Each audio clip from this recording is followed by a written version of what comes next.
My friends, there is a mystery, an ancient ordinance, a divine command, a season set apart, a time not chosen by man but appointed by the Almighty, a time when an entire people, from the east to the west, from the north to the south, enter into a sacred fast. But why? Why only then? Why only in this one month? This Ramadan. There is a mystery woven into time itself, an appointed season set apart by the hand of the Almighty, not by human tradition nor by the will of men, but by decree from the throne of heaven. It is the month of Ramadan, a month unlike any other, chosen from all the months of the year, sanctified, hallowed, and appointed for a purpose beyond human understanding. From the beginning of creation, the Most High established times and seasons, not randomly but with divine intention. The sun, the moon, the stars set in their courses, marking the appointed days, the sacred times, the moments when heaven and earth align. And so, Ramadan was not chosen by men, it was ordained by God. The question is, why? It is written in the Quran. The month of Ramadan is the one in which the Quran was sent down, a guidance for mankind, and clear proofs of guidance and the criterion. Do you see it? It is not simply a month. It is a divine appointment. It is the month in which the word came down from the heavenly realm to the earth below. The word that would shake the nations. The word that would turn hearts. The word that would be a light in the darkness. The prophets before were given revelation. Moses on the mountain, Jesus in the wilderness. But for Muhammad, it was in the sacred night of Ramadan that the word first descended. The command was not given in any other month nor in any other season, but in this season, Ramadan was the chosen vessel, the container of divine revelation, the time of unveiling. And just as Moses fasted when he received the tablets, just as Jesus fasted in the desert, the followers of this revelation were called to fast in the month of its coming. But why? Why fasting? Why abstain from food and drink from sun? Because Ramadan is not about the body. It is about the spirit. It is not about what enters the mouth. It is about what enters the heart. It is a time of purification, a time of testing, a time when the earthly is stripped away so the soul may rise. It is written, fasting has been prescribed for you as it was prescribed for those before you, so that you may attain righteousness. And yet this appointment is not just about the individual. It is about the people, the nation, the community. A billion voices, a billion prayers, a billion souls entering into one sacred time, one divine calling. The world continues, the nations move, the days pass, but in this appointed month there is a people who step out of the ordinary and into the sacred. From the rising of the sun to its setting, the fast is kept. The body is denied so the spirit may ascend. The heart is emptied so that heaven may fill it. And so the month of Ramadan stands as a witness to the mystery of divine timing, to the truth that God has appointed seasons, not only for individuals, but for nations, for revelation, for the turning of history. It is not by chance. It is not by human choice. It is by the hand of the Almighty, calling, appointing, and setting apart that which belongs to Him. There is a mystery hidden within time itself, an ancient appointment, a season set apart by the decree of the Almighty. It is written in the Quran, the month of Ramadan is the one in which the Quran was sent down, a guidance for mankind and clear proofs of guidance and the criterion. Do you see it? Ramadan is not just a month, it is the vessel of revelation, the container of the divine word, the appointed time when heaven touched the earth. From the beginning, revelation has never been random. It is always given in an appointed time, in an appointed place, to an appointed messenger. It was in the wilderness that Moses ascended the mountain and received the tablets. It was after 40 days of fasting that Jesus stepped forward to proclaim the kingdom. And it was in the darkness of a cave on the mountain of light that Muhammad first heard the voice that would change the world. The first word was spoken, read. A command, a calling, an opening of the heavens. A voice from beyond, piercing the silence of the night, marking the beginning of something that had never been before. The Quran, the revelation of God, did not come in any month, it came in this month. And from that moment, Ramadan was set apart. But why? Why was revelation tied to fasting? Why was the command to abstain from food, from drink, from desires given in the same season as the word itself? Because revelation requires preparation. The vessel must be empty before it can be filled. The body must be weakened so the spirit may rise. The distractions of the flesh must be silenced so the voice of the Almighty may be heard. And so, in this month, the fast is not just an act of devotion. It is a return to the moment of revelation. It is a stepping into the sacred. It is a reenactment of the very night when the word came down. For when one fasts, the self is denied, the noise of the world fades, and the soul enters into the mystery. The same mystery that enveloped the cave, the same mystery that descended in words of fire, the same mystery that has changed the course of history. But it is not only a remembrance, it is a continuation. For revelation is not something of the past alone. It is alive, it is moving, it is waiting for those who will seek it. And so in Ramadan, the world slows, the hearts turn, the voices rise in prayer, and the ancient moment of revelation comes alive again. The fast is not a burden, it is an invitation. An invitation to enter into the season when heaven opened, to align with the divine, to stand in the flow of the sacred, to experience even now what was experienced in that first moment, to return once again to the mystery of revelation. There is a mystery in the ways of God, an eternal truth woven into the fabric of existence. It is the mystery of testing, of refining, of purification. It is the principle that nothing great, nothing holy, nothing set apart comes without being tested. And so there is a season decreed, a time appointed, when an entire people are called into the fire of testing. That season is Ramadan. It is written, fasting has been prescribed for you, as it was prescribed for those before you, so that you may attain righteousness. Do you see it? Fasting is not an option, it is a command.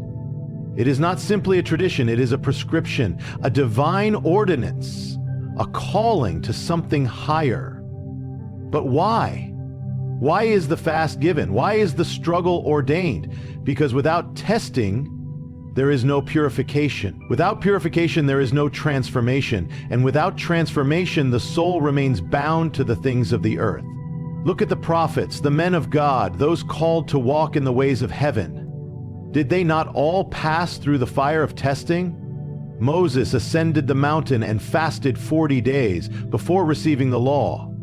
Jesus withdrew into the wilderness and fasted 40 days before beginning his mission. And Muhammad, before the first revelation, spent his days and nights in solitude, away from the distractions of the world, seeking the face of God. Do you see the pattern? Before the revelation, before the calling, before the moment of destiny, there is the test of the body, the test of the will, the test of endurance.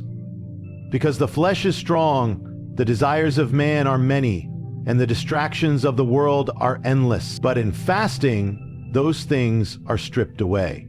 The body weakens, but the spirit strengthens. The hunger of the flesh increases, but the hunger for the divine becomes greater. The one who fasts steps into the refining fire, not for destruction, but for purification. What happens when gold is placed in the fire? The impurities rise, the dross is removed, and only the pure remains. What happens when the soul is placed in the fire of fasting? The excess is burned away, the desires of the world lose their power, and the heart is purified. In the struggle, there is refining. In the hunger, there is clarity. In the thirst, there is revelation. And yet the test is not just personal, it is communal. 1 billion souls enter into the fire together. The rich and the poor, the strong and the weak, the rulers and the servants, all are equal in the test. All feel the same hunger, all endure the same thirst, all experience the same breaking of the flesh. And in that unity there is a deeper purification. The barriers of wealth, of status, of pride begin to fall away. The soul, stripped of its attachments, is humbled before God.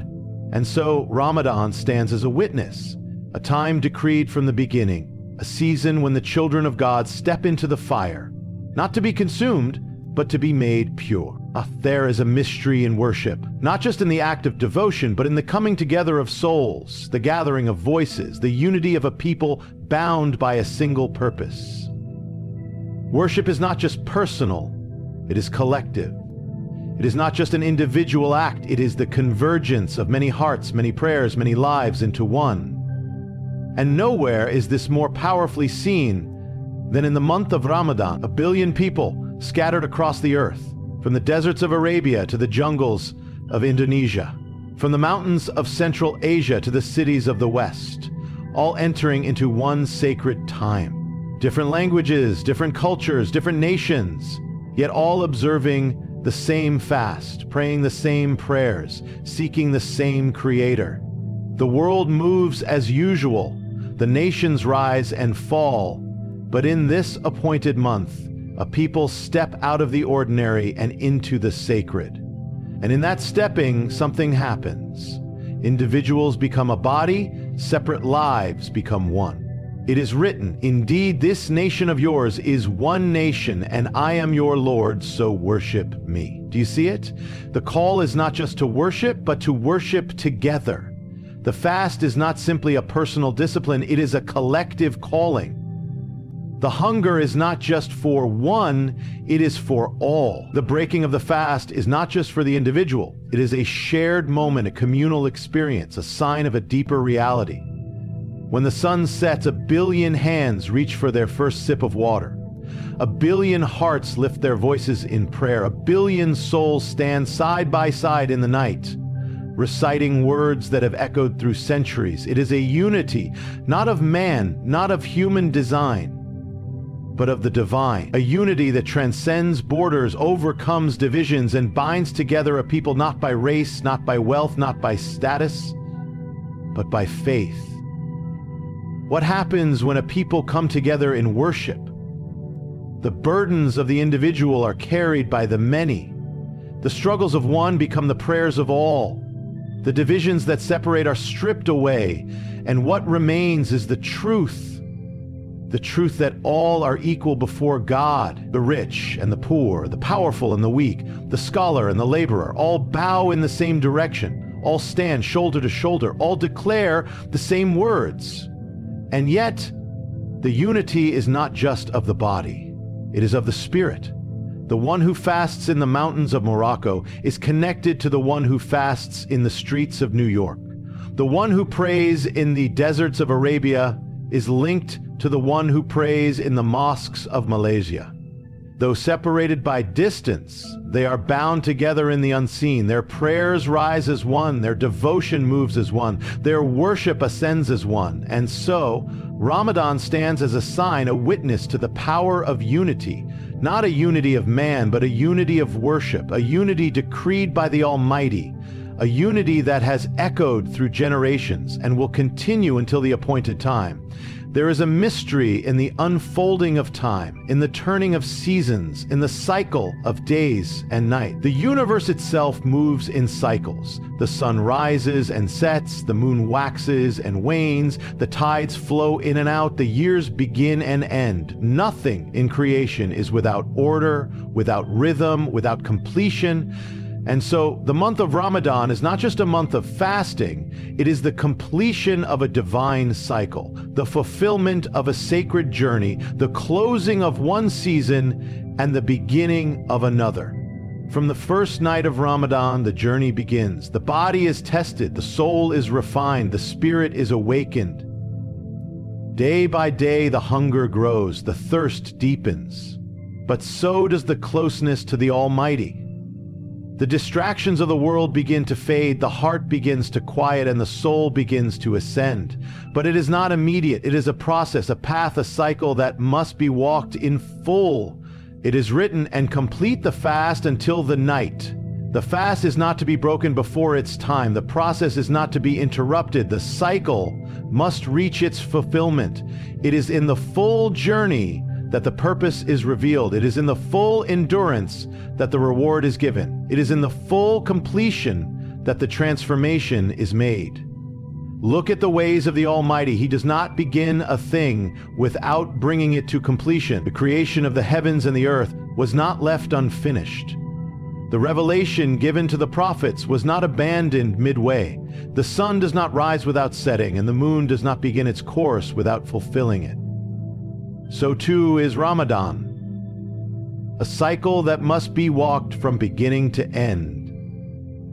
And what happens as the days pass? The body weakens, but the soul strengthens. The hunger intensifies, but so does the clarity. The material self is diminished, but the spiritual self is illuminated. The night prayers grow longer, the recitations grow deeper, the seeking grows more fervent, until at last in the final nights the crescendo is reached, the night of power, the night that is greater than 1,000 months, the night when the heavens open and the decrees are sent forth. But even then, the cycle is not yet fulfilled. The fast continues, the prayers persist, the discipline remains, the final days arrive, and the heart begins to sense the closing of the sacred season. And then the last sunset, the last breaking of the fast, the last moment of the appointed time, and in that moment the soul stands at the threshold, at the fulfillment of what was begun. The test has been endured, the purification has been completed, the unity has been experienced, and the cycle has reached its end. But every ending is also a beginning. Every completion leads to something new. Every fulfillment opens the door to a greater journey.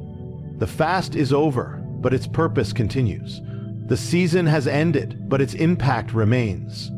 The soul has walked through the appointed time, and now it must step into what comes next. In conclusion, Ramadan is not just a month of fasting. It is a divine appointment.